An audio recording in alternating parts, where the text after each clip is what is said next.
Episode 7 is crazy, and one of the things I'm going to do within my breakdown video is I'm really going to go through and outline every lie and every decision that each of the main characters are making, because the web that they have really woven for how each character interacts in this season of Power Book 2 Ghost is next level. Like, they are taking 10 to 12 to 14 storylines and weaving them together beautifully, but then still doing such a really great job of maintaining the integrity of all characters involved. I want to go ahead and start off with Monet, because Mama, I honestly did not have a ton of respect for Monet. While she is played by Queen Mother Mary and Mary is given, I always felt like Monet was making decisions that just seemed very, very short-sighted, that seemed very, very impulsive, very, very emotional. And while she got whatever she wanted in the short term, she typically will cut off her nose despite her face. This is the first episode that I actually feel like, okay, she has stopped playing checkers and now her ass is playing chess. In one fell swoop, she was able to confront Gordo, get dismissed and disrespected by Gordo, which now I guess your gold gun-toting ass would have wished that you actually listened to her when she asked you to back off of Drew. You could have spared your life. But in one fell swoop, she takes the disrespect from him, comforts her son, because low key, Monet actually does have some mothering bones in her body, y'all. She pulled out every last mothering card that she could possibly find in this episode, reaffirming and validating Diana, letting Kane know that she loved him and respect him and he's her right hand, while also patting up her little love sick, I don't know if this could actually be something, Drew, all the while conspiring to kill his lover. Like, sis is definitely playing checkers. But anyway, in one fell swoop, she's able to basically manipulate Kai, Kane, and Drew so that she can take out Kai, blame Kai in exchange for her, in reference to Gordo, get Drew to take out Gordo, because she plants the burner phone on Kai once they come in to actually see, like, yeah, she laid him out. Kane handles all the damn bodies involved with ease. And it's almost like this, like that. That's her business. This is like one of the first episodes that I don't really have no notes for Monet. I have no qualms, no notes. I feel like she really was very, very strategic. And maybe that's really to point out, or for her point, she's a lot more strategic when she is cleaning up other people's messes, because she's also pulled into the business in this episode. I am really kind of annoyed, but also very, very anxious for the beef that's going to come back between Tariq and Kane. I swear, every single time I see Monet connect with Tariq even closer, even more, depend on him, value him, I literally be like, oh, this is another tally in the Kane going to have to kill Tariq, or going to try to kill Tariq mark, because Monet, to me, aside from this episode, has gone above and beyond to treat Tariq with more respect and more like her child than her actual children, and specifically Kane, the one who's desperately in need of it. But then again, like I said, in this episode, she starts to pull these mothering cards out of her damn back pocket. When she told Diana that she would be able to figure it out, and that she is smart and she is this and she is just like me, I said, damn, well, you gonna go ahead and lay it on thick, huh? And Diana sopped it up with a biscuit. Monet was in rare form in this episode, which also lends itself for me to think that something is really about to happen to her moving forward. Whenever we get a character that is able to, one, get their plan off without a hitch, with no real hiccups or issues, and is able to display themselves in a much better light, and all of a sudden just start looking really, really good, that is literally the pride before the fall. And this is a formula that the Power universe does very, very well. And I have a video coming where I'm going to talk about who's going to kill Monet, and also if Monet is going to wind up in jail, because I do think that those two things are on the near horizon for her before we exit out of season 3. But Monet definitely was in rare form in this episode.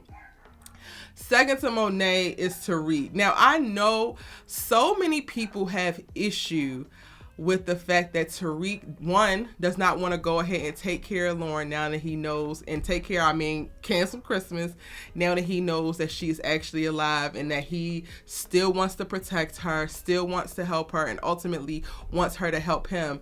But I think that it's more than just how he feels about her. I feel like that's the smarter play. At this point, I did a video talking about how if Lauren was to disappear at this point in time, it would not necessarily bring up too much smoke per se, just because she's already supposed to be dead.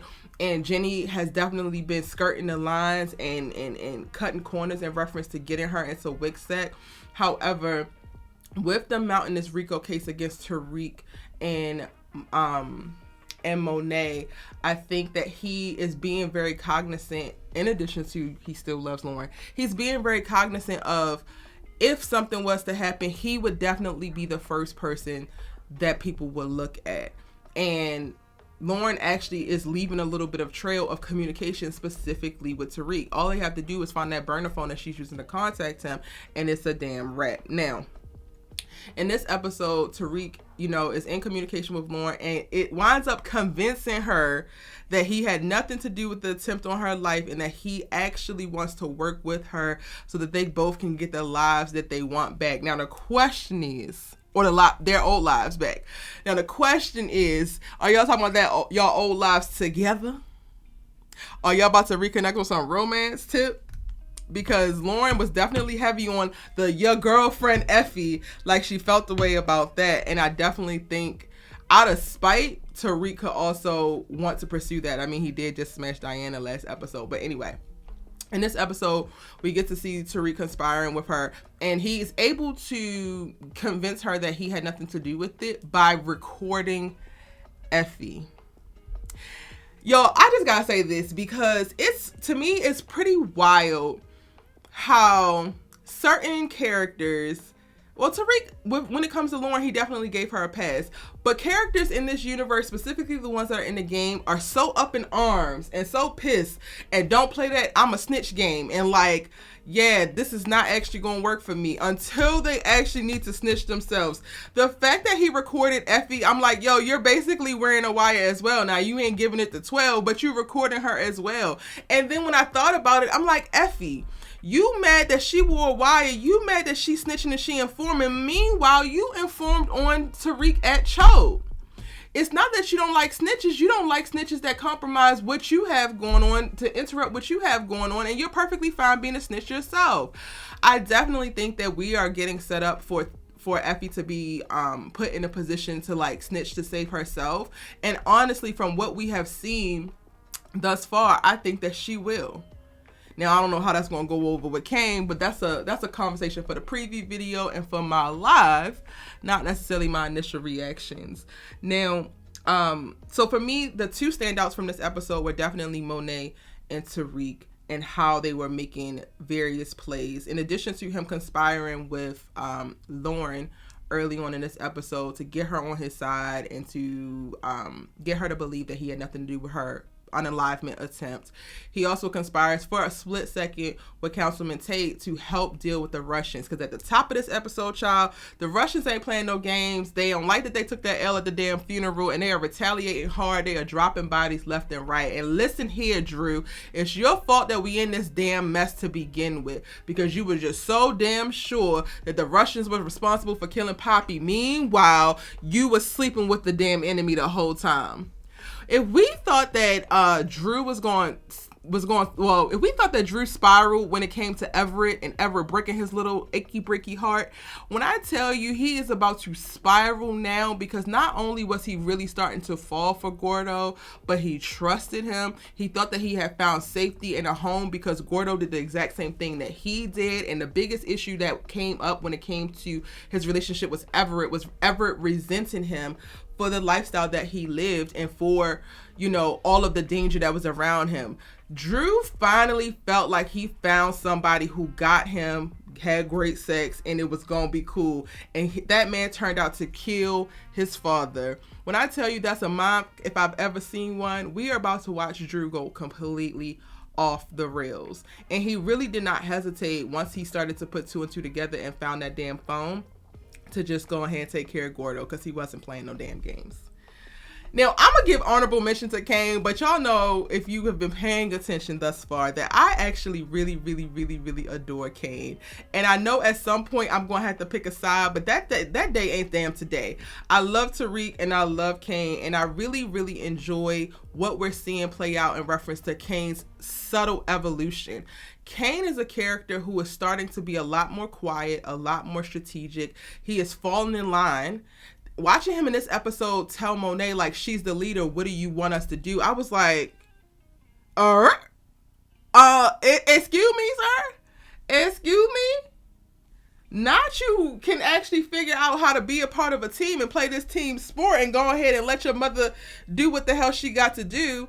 And again, this could all be a setup, but I like how he's moving. I am growing very anxious with every interaction that he has with EFFIE, because I know that he got it bad for her ass. In this episode, he pays for her damn tuition. And I was just like, girl, EFFIE, I understand, honey. I understand that you don't want to take nobody's handout. You don't want to be nobody's charity. But at the end of the day, when a man is looking at you how he looking at you and he got the money, take the money. I don't even like EFFIE, but EFFIE, take the damn money. It was beyond me, because for a split second, while I knew in my heart of hearts that Kane paid for her tuition, part of me was like, well, maybe Tariq did it because he did want to look out for her, but then also F her. But it took me to a place of like, why wasn't that the norm anyway? Like, I get that EFFIE is out here trying to get it and hustle or whatever, but Tariq is out here renting Lambo so that he can drop her off in the middle of nowhere so that she can walk her ass back to campus, but you can't help this girl pay tuition? I suppose.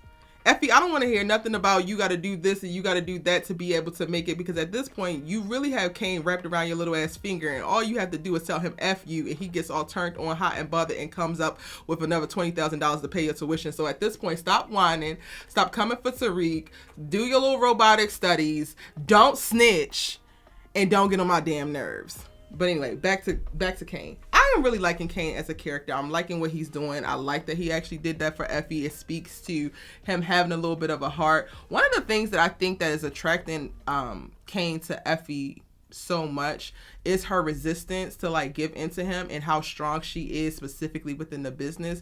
We haven't seen Kane with a ton of girls, but every time we have seen him with a girl, like back in season 1 when he betrayed his family and was laid up with that hoe, it was all little raggedy girls that didn't really have much, that probably just wanted some money. And to watch how he responded when EFFIE told him, no, I'm not taking your charity, it seemed like it was a real turn on for him to have a girl be like, yeah, I don't want you to just hand me money.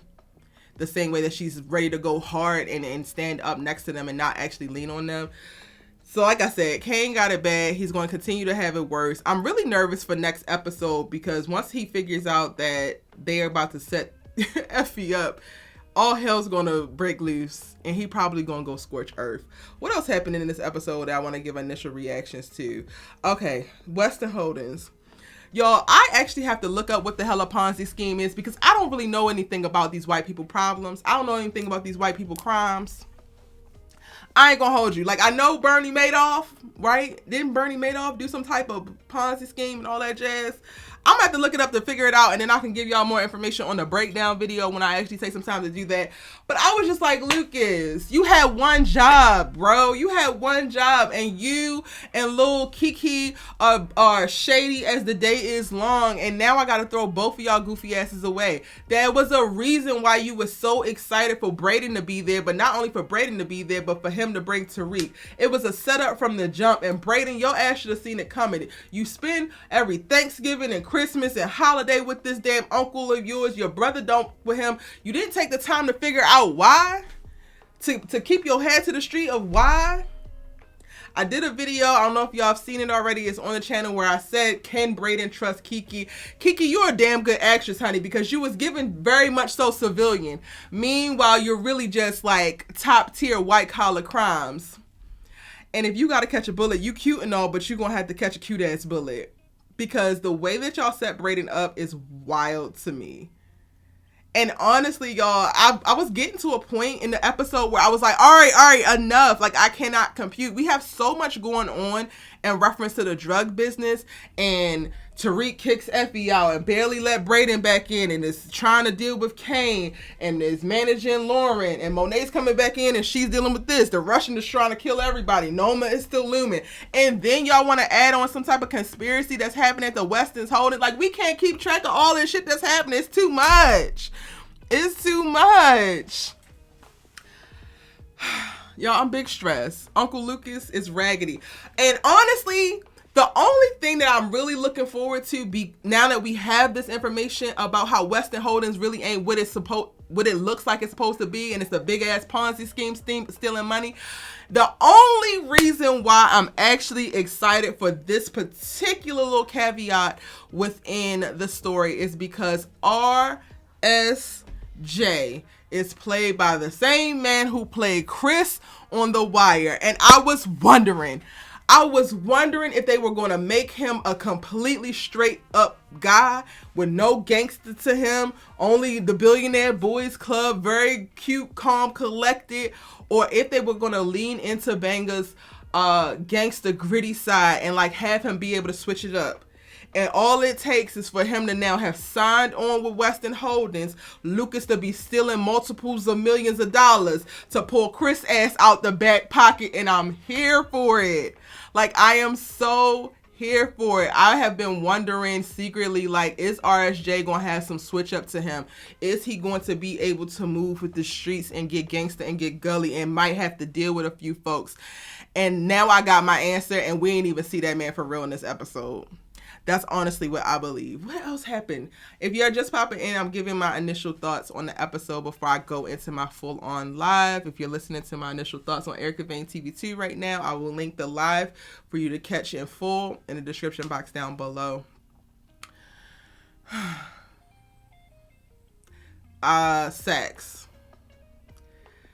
I know a lot of people are saying that they think that Saxe is about to die now that Lauren has outed him to Tariq, in reference to like he knew this entire time and he's about to out himself next episode. But I actually think that Saxe is going to survive for quite a while, as he has been doing throughout the Power universe.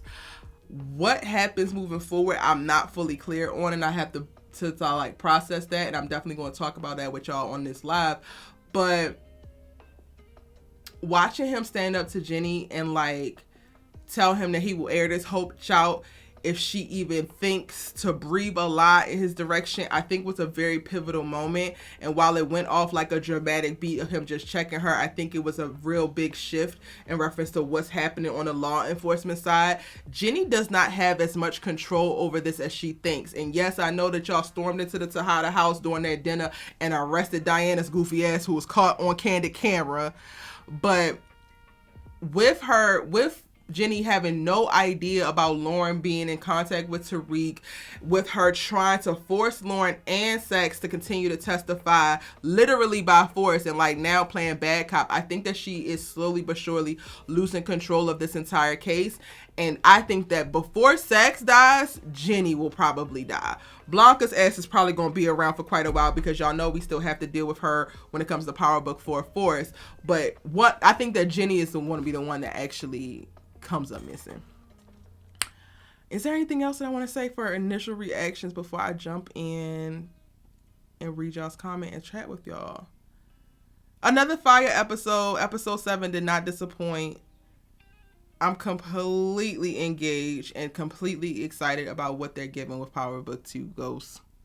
And there you have it. Those are my initial reactions. I recorded those while I was doing my live on Erica Vane TV. If you are a subscriber for Erica Vane TV 2, you didn't know, I have a main channel, Erica Vane TV. Go ahead and check it out. Again, I mentioned linking the live in the description box down below. I will also come back and update with links of the breakdown videos as well as the Ponzi scheme video. I'm going to do an updated Rico video. Tons of power content, tons of power conversations happening. Keep it locked. Thank y'all so much for subscribing. Give this video a like, and I'm going to see you over there in the next video.